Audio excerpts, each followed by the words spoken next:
Today our third lecture is another congenital disorder which is known as radial club hand. Likewise, that we have your club foot. This is known as radial club hand. Okay, this is the club hand. Okay, again there is going to be a rotation of the wrist like this, like it happens with the foot. The foot is rotated in CTEV or your club foot. In club hand, it is going to be your hands, which are our wrist, which is going to be rotated. Okay, so in this why it occurs, because the radius is either malformed, it is very small, or the complete radius is absent. Okay, and it is a very severe form of disorder. It is rare, but it is very severe.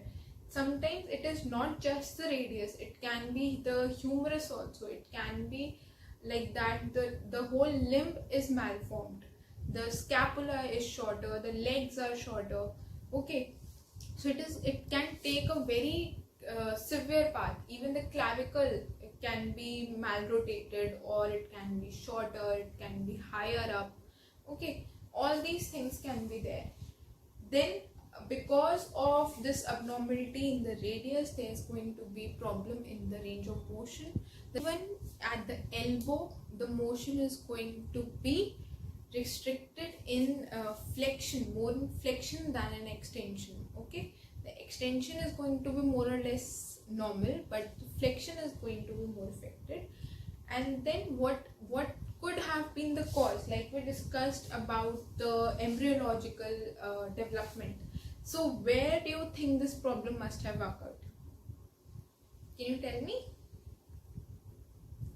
Again, this problem must have occurred when it was going into differentiation from a single cartilaginous structure. Okay, or it could be even before that, when the sclerotome was getting differentiated into the somites and was forming the limb. Okay, so at that time, at the apical ectodermal ridge formation, at that time this disorder could have started. Okay, so it could be at that time, or it could even start when the limb was rotating. Okay, when the limb was rotating, it did not form its normal position. Okay, it formed in such a way that the radius didn't get its normal area to grow. Okay, maybe the limb was not able to rotate properly. Okay, so it did not rotate properly, and the radius didn't get its normal growing position. Okay, like if it is half rotated, ulna got its normal position to grow. Okay, it got its normal space to grow, but the radius, which is still crossed over the ulna, because it is in mid prone position, it is still crossed over ulna, it didn't get its normal space to grow. Okay, so that could also be a reason when the rotation was not fully done. Okay, so what do you think is going to be the presentation in these cases? Now here my arm is like this, I don't have my radius. Okay, so the whole radius is not there. What do you think will happen? The carpals are going to have some support. So what is going to happen? They are going to turn. The wrist is going to be radially deviated. Where there is no bone, it is going to take that space. Okay, so it is going to be radially deviated outside. Okay, it is going to be radially deviated, and it is going to be so much deviated that it is going to take a perpendicular position. So for example, if this is my wrist, okay, it is going to take like this. It is going to be perpendicular. Okay, it is going to be that much of severity. Okay, then in these cases, it is seen that while the radius is not formed, also the trapezius and the scaphoid are not formed. Okay, so the radius and scaphoid are also not formed, but the capitate, hamate and trapezium are formed. Okay, so what will happen, like if I say that my wrist is almost like this. Okay, what will happen? It is so much flexed. What will happen? That my wrist extensors are going to be too much stressed and like this. Okay, like somewhat like this, somewhat like this. Okay, so my wrist extensors are too much stretched over here, and my wrist flexors are too much in contracted position. So at this case, if you can remember the length tension relationship, okay, even when the myosin and actin bonds are too much close, it is not going to be a very strength, it is not going to produce too much force. When it is going to be too far or too much stretch, again it is not going to provide more force. Okay, it is going to become weak. So in this case also, it is going to be weak in producing any movement. Okay, the fingers, the MCP, IP are not easily flexed even in this position. Okay, so if you just do like this, you will not be able to flex the fingers properly because the force is not enough. Okay, again it will not be able to extend also because it is hyper stretched. Okay, so the problem is going to be both ways. With the limited range of motion, you will see a visceral changes also. This is very characteristic of radial club hand, that you are going to see a lot of visceral changes. For these visceral changes, we have certain mnemonics like vectorals. Okay, vectorals, you have to see for all these changes, or at least 5 of them are going to be present in the patient. Okay, so the changes are going to be in the vertebra, they are going to be in the anal canal, they are going to be cardiac changes, they are going to be tracheal changes, esophageal changes, renal, limb, obviously limb changes are there. Then they are going to have a single umbilical artery. Okay, then another characteristic feature is TAR that you have to remember, that is thrombocytopenia with abnormal radius. Okay, so a lot of these patients are going to have a certain anemia which is known as Fanconi anemia. Okay, in this there is a problem in the bone marrow. The bone marrow is not able to work properly and not able to produce red blood cells properly, so that person is going to have anemia. Okay, at the visceral changes, now we come to the muscles.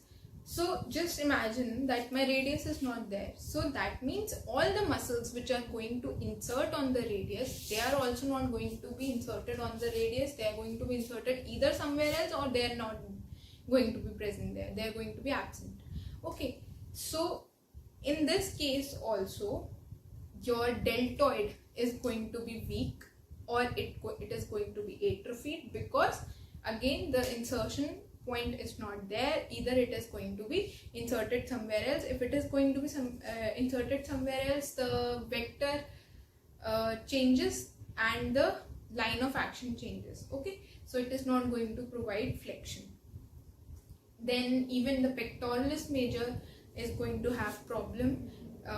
Why pectoralis major is going to have problem? Because in some cases even the humerus is not formed. If the humerus is formed fully and it is just the radius which is problematic, then it is not going to have any problem. Then all those muscles which are originating or inserting on the radius, they are going to be problematic, but not the structures which are originating from the ulnar side or attaching to the ulnar side. Okay, so flexor carpi ulnaris, flexor digiti minimi, okay, all these extensor carpi ulnaris, all these are not going to have any problem, but the flexor muscles like your ECRB, ECRL, your pronator teres, flexor carpi radialis, pronator teres, your quadratus, pronator quadratus, your flexor pollicis longus, or flexor pollicis longus, or all these muscles which are here are going to have problems. Okay, they are either going to be too weak or atrophied, or even not present. Okay, or even absent. Then these are about the muscles. Then what about the nerves? Okay, So there are some nerves which are passing through the radius, like our radial nerve. Okay, radial nerve was passing through the radial groove. Now it does not have that radial groove to pass through. What will happen? The radial nerve is going to terminate here at the elbow only. It is not going to go further. So the sensations or the muscles provided at the wrist by the radial nerve are going to be weak. But it is still compensated by the median nerve, because the median and ulnar are going to be normal. So the radial part is going to be compensated by the median at least 70%. Okay, then what about the artery? Again, the brachial and the ulnar artery is going to be normal, but the radial artery is going to be absent.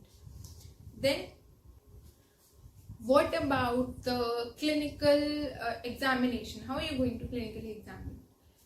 First you have to see for the deformity. As the patient comes, you will see the deformity. It is going to be a 90-90 position, or if not 90-90, it is going to be radially deviated.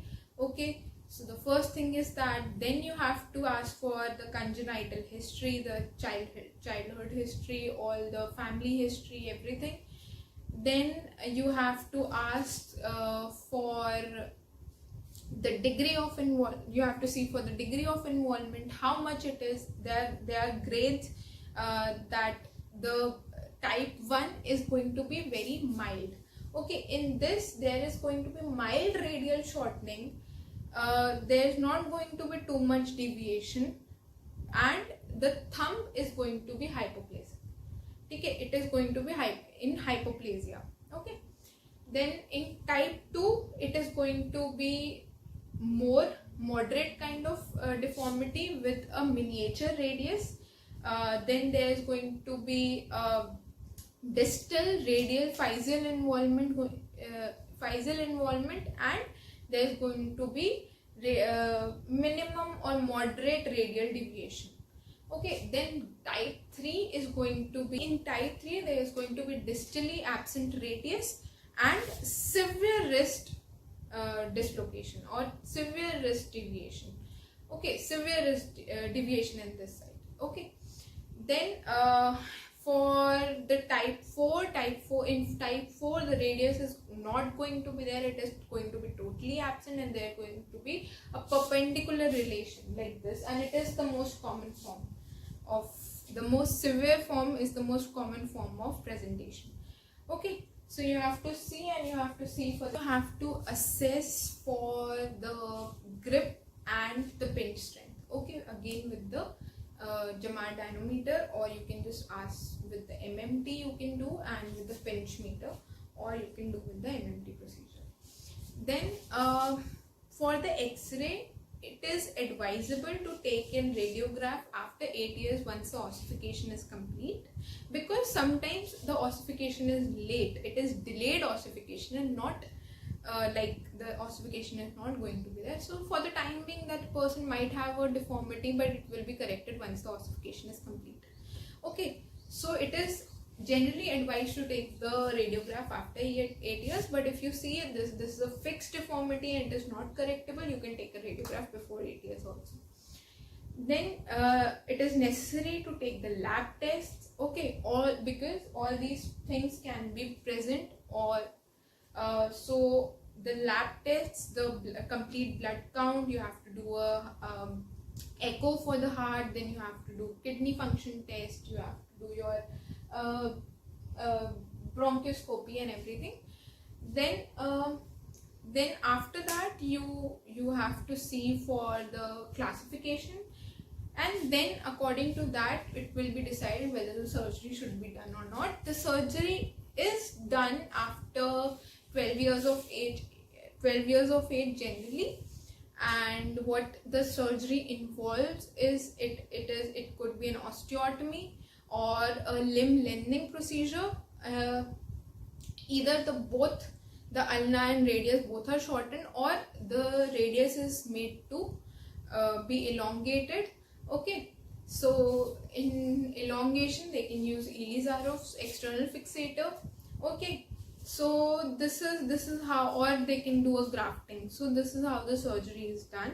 But again, surgery is generally avoided because of the complication. Unless because of deformity there is a lot of functional deficit which is coming. Okay, then in our treatment, our first goal in these cases is to counsel the patient. The patient is going to be a child in the developing age, so it is very important to counsel the patient. Because he is having a deformity, he will be very shy of that deformity. He will try to hide that hand and will not do work with that hand. Okay, so what will it result? It will cause more deformity to come. Okay, it will cause disuse, atrophy to the muscles. So we don't want. We have to counsel the parents also to motivate the child to use that hand as much as possible and to save the functional ability of the child. Okay, parents have to be counseled to tell the child to use that hand as much as possible to function in the functionally correct position.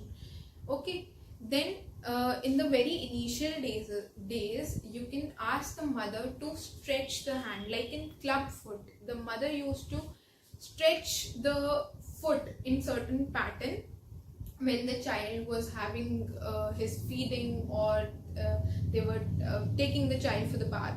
Okay, even in while the child is in the water. Okay, while taking bath, so at that time you can do the stretchings and you can do the corrective movements. At that time the child will not even feel the movements, and it will be much easier to do these movements. Okay, in water.